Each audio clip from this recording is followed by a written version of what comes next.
Nous avons une jeunesse de plus en plus décomplexée. Nous avons des détenteurs de droits qui sont de plus en plus décomplexés et surtout qui sont connectés avec le reste du monde. Et qui est plus avisé de décider de leurs droits? C'est eux-mêmes. Donc, l'objectif principal, c'est de promouvoir la citoyenneté active.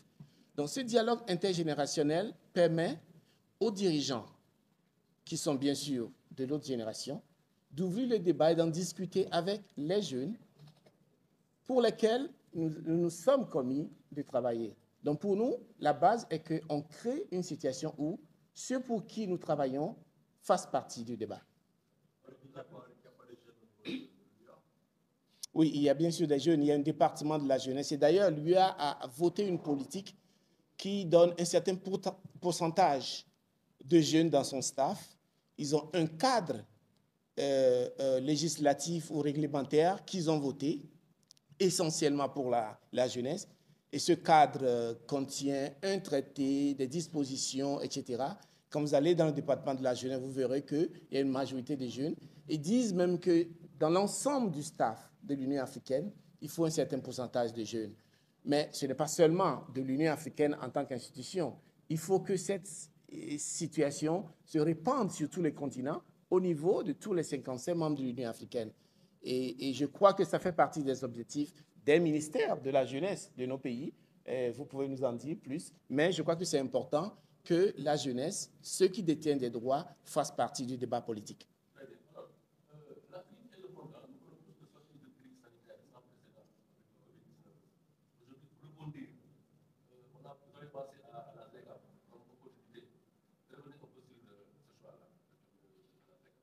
Oui, je dirais que l'adoption du traité qui établit la zone de libre-échange intercontinentale, le CAF, est l'une des plus grandes réalisations, à mon avis, de l'Union africaine. Mais je limite quand même cet optimisme parce que des tests, on en a vraiment vu à l'Union africaine.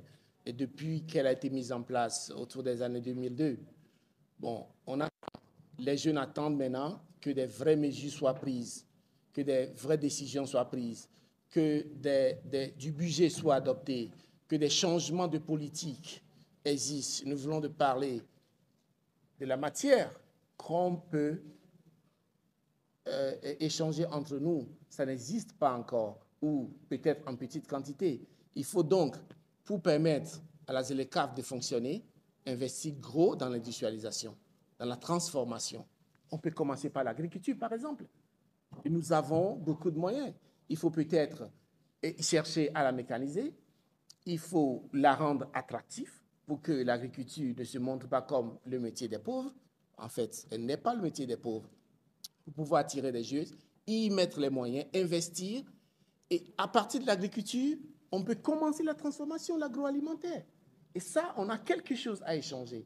Je crois que c'est disons, le moyen le plus rapide, le plus facile par lequel, bon, maintenant, on peut avancer dans la plus grande industrie, ainsi de suite. Je crois qu'il y a aussi, et c'est le cas de le dire, nous savons que la majeure partie de l'économie africaine est tournée vers l'exportation des ressources. C'est vrai qu'on n'a pas encore des moyens pour investir dans la transformation de ces ressources à l'état brut, mais on peut aussi s'entendre entre Africains pour peut-être imposer un moratoire ou imposer aux grandes industries, aux multinationales qui exploitent et qui viennent acheter pour l'exportation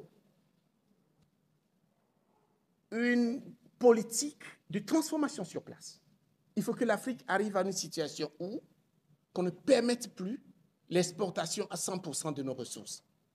Si vous voulez exporter, acheter nos ressources à l'état brut, nous devons vous imposer une certaine transformation. Aujourd'hui, je vous donne un exemple.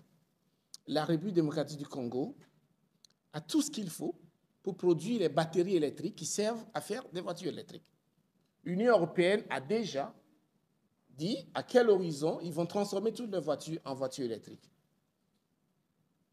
La RDC, l'Afrique du Sud et d'autres pays du côté austral de l'Afrique ont tout ce qu'il faut pour le faire. Aujourd'hui, nous l'exportons, tout simplement. Si on impose à ceux qui ont les moyens industriels de faire une certaine transformation, non seulement ça va créer de l'emploi, beaucoup plus d'emplois, et nous militons à One Campaign pour cela. Ça va élever les revenus de l'Afrique et ça va progressivement transformer l'Afrique. Et ça nous permettra de financer d'autres projets. Nous avons besoin d'énergie. Aujourd'hui, on parle d'énergie verte. L'Afrique a beaucoup de ce qu'il faut pour en faire. Un seul fleuve en Afrique.